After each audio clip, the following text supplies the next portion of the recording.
Please note that this story is told in the perspective of a female. I live with my boyfriend in a smallish college town in Colorado. We live in a house a few blocks from our downtown area with all the bars and shops. We don't have furniture in our living room because we are about to move out, so it's a big open room when you walk into the front door. One night at around 10 p.m., I was home alone in the extra bedroom going through some junk. I had the light on, but the door was mostly shut, so I couldn't see out into the living room. I heard the front door open and someone, who I assumed was my boyfriend, coming back from the bar, walk in. The door and floor are both really loud, so I knew someone was there. Then all of a sudden, the door shut and I walked out to see what he was doing, and he wasn't there. I figured maybe he was drunk and thought I wasn't home, so I go to see if I can catch him before he leaves the yard.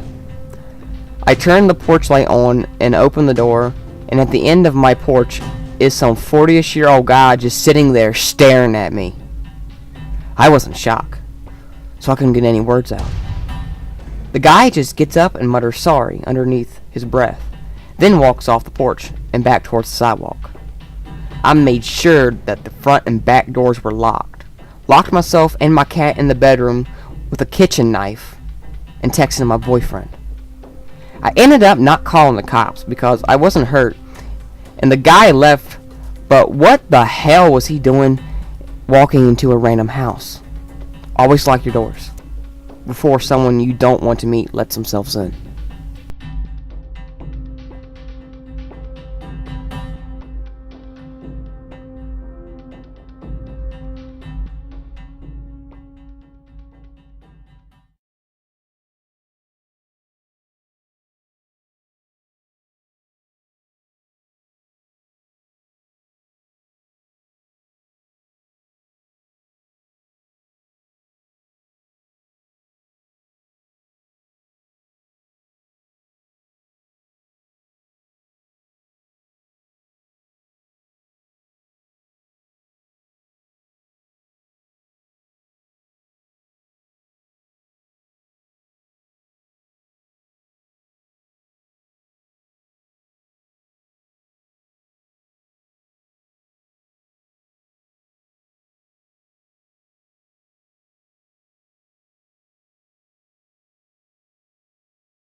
I'm no storyteller, so I'm sorry if this comes across dull.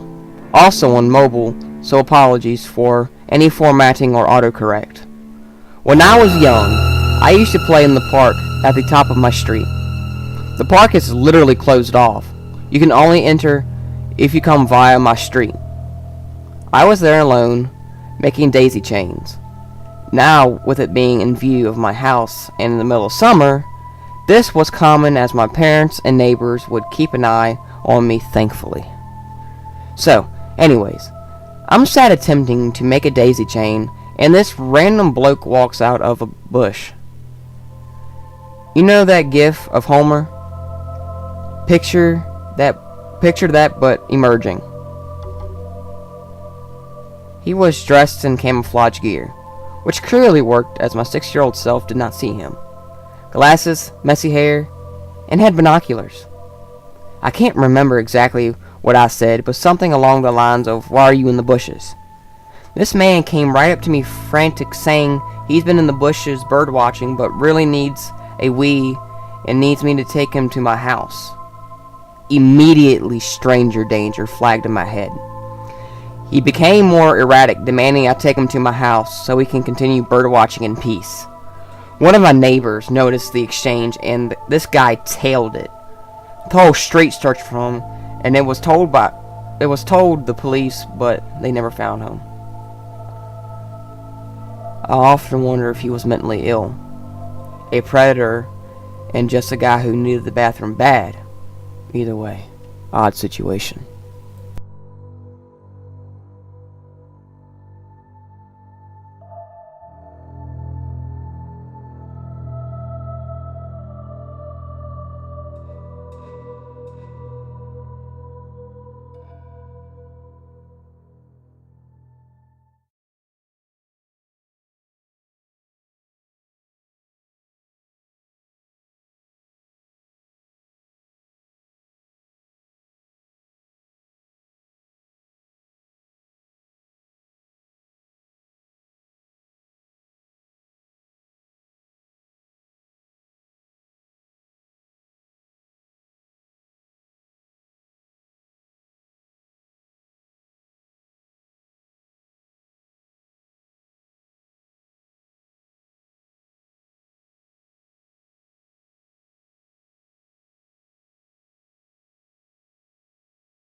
This is fairly recent. About a month or so, give or take. For a bit of background, I work until close as a waitress at a restaurant in a pretty crappy Philadelphia suburb and have to travel alone about 45 minutes to get home each night. This particular evening, I got off work and was sitting outside texting my dad telling him that I'm on my way home. I got in my car and drove out of the lot after receiving my dad's typical "be safe" reply and ventured out of the lot and onto the street. I was stopped at a red light about a mile out of town when I looked in my rear view mirror and noticed a blue Ford Focus behind me. Obviously, this didn't raise any red flags because they're just sitting behind me waiting for the light to turn green and to be on their way as well. About 10 miles later, I'm stopped at a stop sign not too far from home. I look in my rearview mirror and see nobody behind me. So I took the opportunity to text my dad saying I'm almost home. I was sitting there for no longer than a minute when I looked into my rearview mirror again and noticed a car sitting behind me without its headlights on. In the moonlight, I noticed that it was a blue vehicle, and to my surprise, it was once again a Ford Focus.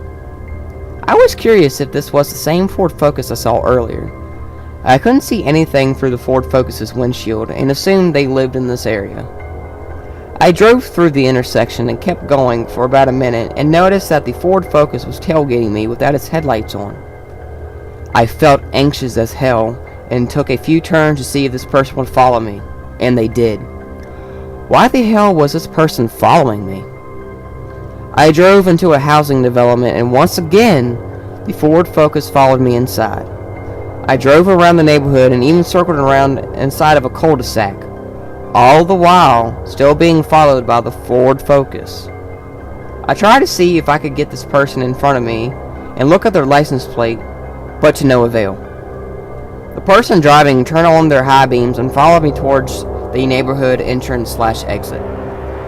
I drove out the housing development and hurriedly made my way towards the street I lived on, breaking every speed limit in my path, all the while almost having my eyes glued to my rearview mirror. Luckily, there aren't many other cars out and about, and most of the roads are straight without many curves and turns.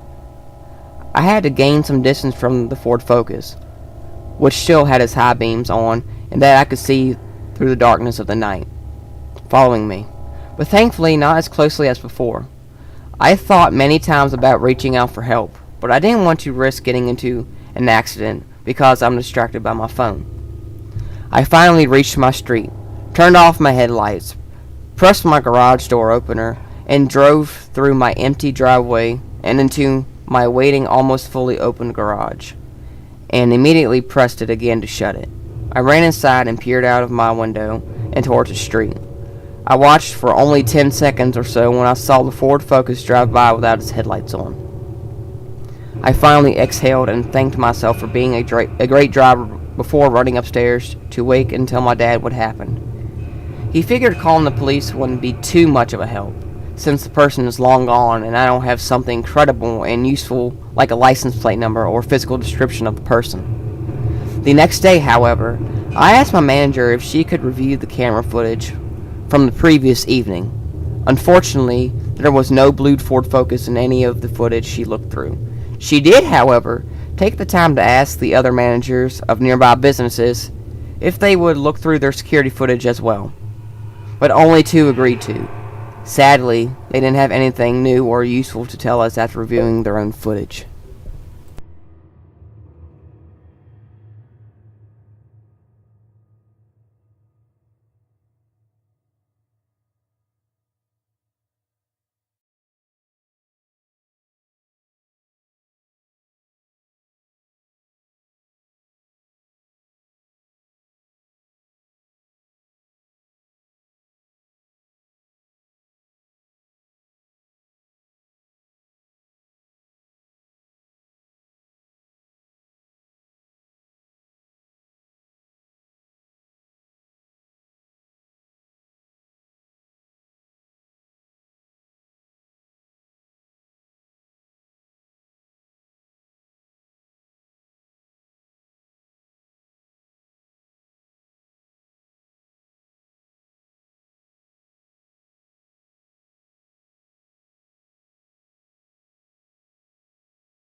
This happened about 15 years back, maybe more, where I used to live.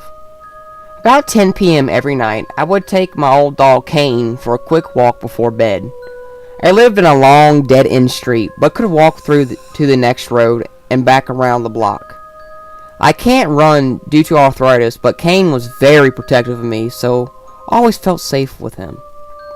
About halfway down the road, this big car pulls up and just sits there. I walk past a little way, and the car pulls out and slowly goes past me and down to the turning point at the end of the road. As I get down there, he just sat there watching me, so I decided to cut short of our walk. Turn around and head home. I hear the car behind me, then he parks up further in front of me and gets out, opens the boot and grabs something, then walks towards me. As he nears me, Kane gets really agitated and growly. He was a grumpy Staffordshire Bull Terrier. He walks past and I see he has a hammer in his hand. I pass the car and hear quick footsteps, then a car door open. He closes and he drives off and out of my road fast. I reported it to the police the next day, but they didn't seem interested. Thing is, this was around the time when Levi Belfield was attacking women with a hammer, but was out of his usual areas. Though I do believe he did have links to an area close by. When he was finally arrested, and his photo was in the papers, I'm pretty sure it was the hammer guy I saw that night. God bless you, Kane. I hope Kane's predecessor will protect me if he has to.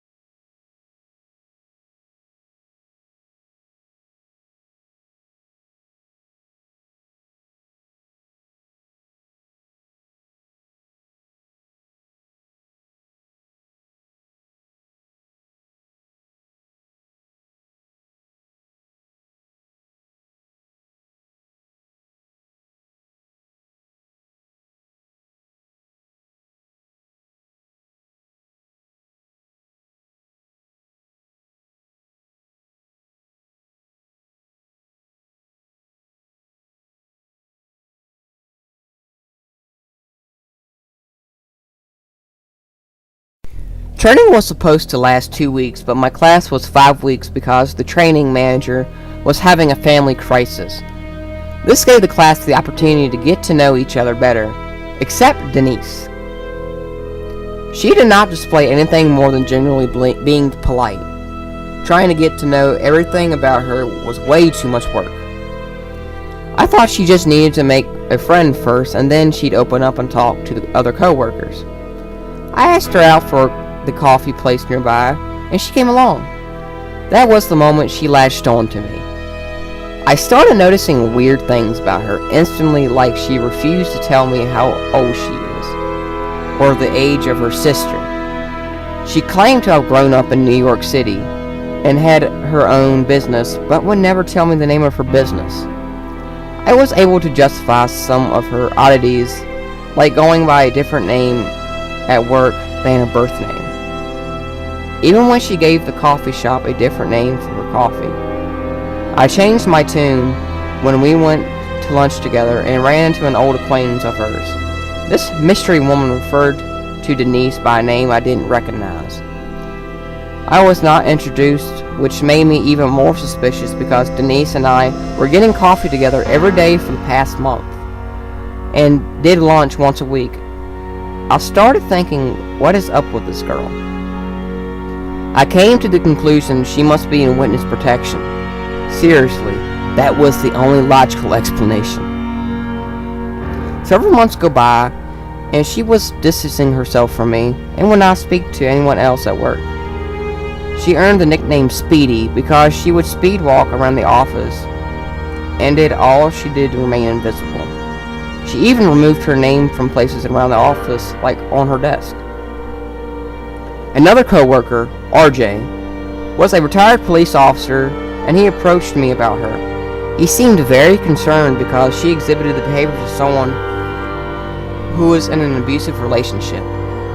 She told me multiple times that she was single. I always got a lesbian vibe from her, but she always said she was straight. After sharing my experiences with RJ, he agreed with my witness protection theory. My job came with the ability to easily search the records of people. We had the tools similar to those of a private investigator. I searched her using her phone number, which was all I had, and it came back with very general info. Nothing suspicious except it said she was 38 years old, but all records of her started in 2005. She later became obsessed with her manager, and when he declined her, she tried again with my manager, a married man who did not have any time for bullshit. He instantly went into human resources. After months of her not speaking a word to anyone, and everyone pretty much forgetting about her, she quit. She walked out in the middle of her shift. About 2 months later, she called me wanting to discuss sexual harassment in the office. I didn't know what she was talking about, but she claimed she had proof. The day after our conversation, it was Sunday, very early in the morning. She texted me saying I'm cruel and untrustworthy. She can't divulge any more details on the sexual harassment. The text was so long, it was sent in 2 different messages, and because it was so early, I just thought, fuck you, and deleted them. I wish I didn't do that. She has not contacted me since, but she did file a sexual harassment lawsuit against the company. The company states that my manager was sexually harassing her telepathically. Goodbye to her.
Hey guys, Nightmare Maniac here, and thank you for watching this video.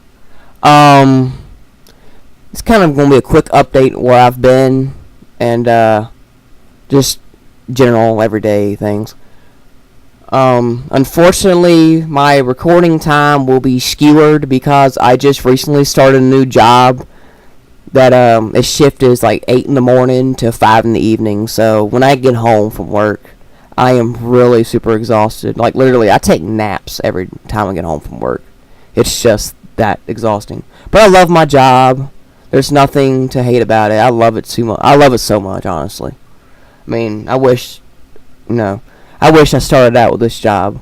This is actually my second job, to be honest with you. I would not be giving up YouTube at all. I'm just going to be kind of a little bit late on recordings, unfortunately, like I said, due to the work schedule they gave me. But I always seem to work around it. Like today, I just uploaded this video for y'all. Another thing is that if you guys haven't seen, well, I'm hoping you've seen, but you guys could have always skipped over the intro. I actually have a new intro, and thanks to a YouTube channel named CaMz Live. I think it's CaMz Live. CaMz Lives. I have to get the. I have to look at the YouTube thing again. It's really confusing me. Like I said, you get exhausted from work. Everything is confusing. So, thanks to him, I have a new intro, and it is really cool. Guys, be sure to check out his content. It's gaming. He does mostly gaming. I'm actually in there, believe it or not, in one of his GTA 5 videos. We were opening up a Titan, and, well, that ended pretty badly. I can't remember if it did or did not. Don't quote me on that. So anyway, guys, thank you guys for watching this video. And just remember, guys, we tell scary stories all through the night. Okay? Bye-bye.